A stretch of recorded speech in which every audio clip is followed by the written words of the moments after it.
Professor Ross has asked me to say that after Professor Gass finishes speaking, there'll be a short break and then he'll answer questions. Is that right?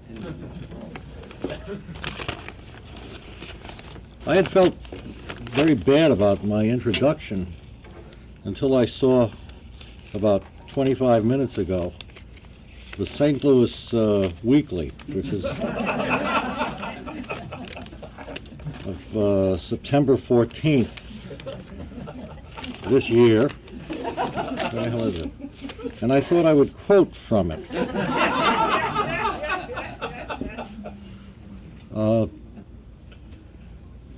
I'm not a very disciplined person, Gass said as we sat in his enormous white living room with its fanlit French windows, art books, Manet, Leonardo, scattered about and a stringed lute propped on a stereo speaker in the corner.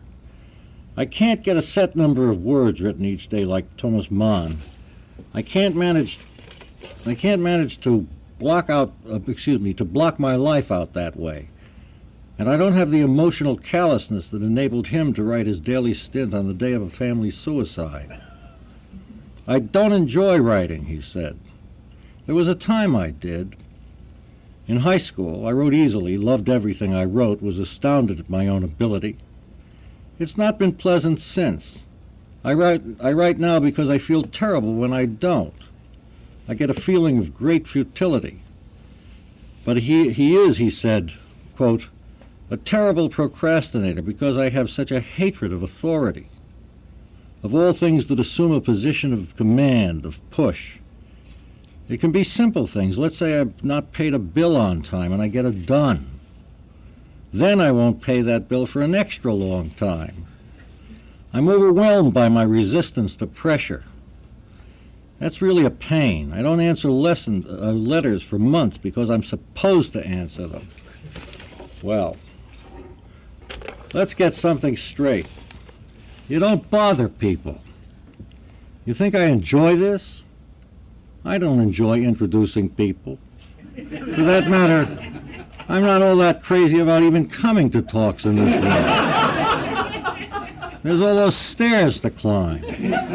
You don't bother people. You give a man a chair, you let him sit in it. You don't bother him. You certainly don't ask him to write anything, even an introduction. You don't ask him to help out.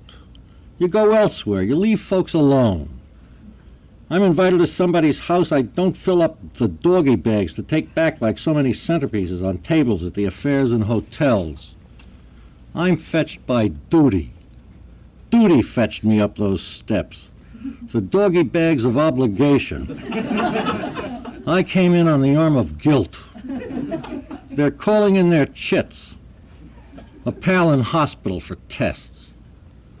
If Shea had any class, he'd have gone closed circuit like Ronald Reagan at $1,000 a plate dinner. He could have phoned this in. What am I, doing a benefit? For gas? It would be something else if he needed it. If he even wanted it. Oh boy, would it be something else if he even wanted it. I'll tell you something. I gave it the office. The check's in the mail. The check's in the mail that I gave at the office. I'm old and I'm crotchety. I move like traffic jam and have pulled up to that corner of my life, astonished to have lived even this long, where the only privilege left is the privilege of saying no. But they're calling in their chits. I'll be honest. I don't know where they came from, those chits they're calling in. Those ain't any of my IOUs. All right. I'll lay this aside for the moment. Lay aside? Lie aside. I'll lie this aside for a moment. And never mind I gave it the office. Never mind the PBS station has its fund drive. I not only don't pledge, but actually root they don't make their goal. Because you don't bother people. Serene, content to lie back, lay back, and laugh at their dopey pitches. The breakaway, my favorite part, the break, the begging. Their numbers superimposed on a screen for my convenience, explaining their categories, and back to you, Linda, at the tote board. and me sucking in these great draughts of the free public air, content, serene, above all battles but my own, protective as mama bear, jealous of my single prerogative, the redemptive privilege of my peculiar rank, which, boiled down, comes only to this, is simply no. No, no, no, nah, no, nah, no, nah, no, no. This aside for the moment and do what I was asked to do. Gracious as Shylock. I am content. I am content. And introduce gas, which in a way I've already done.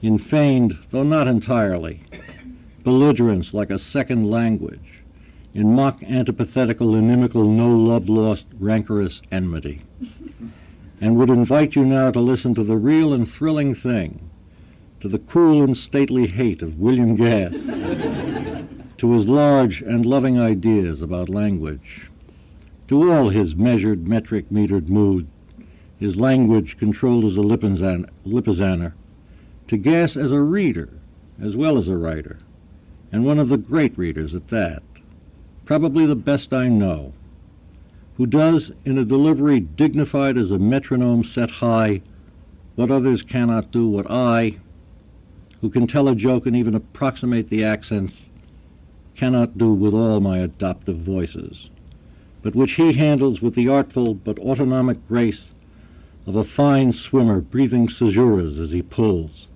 as he strokes, as he comes. Mr. Metaphor, folks, ladies and gentlemen, William Gass.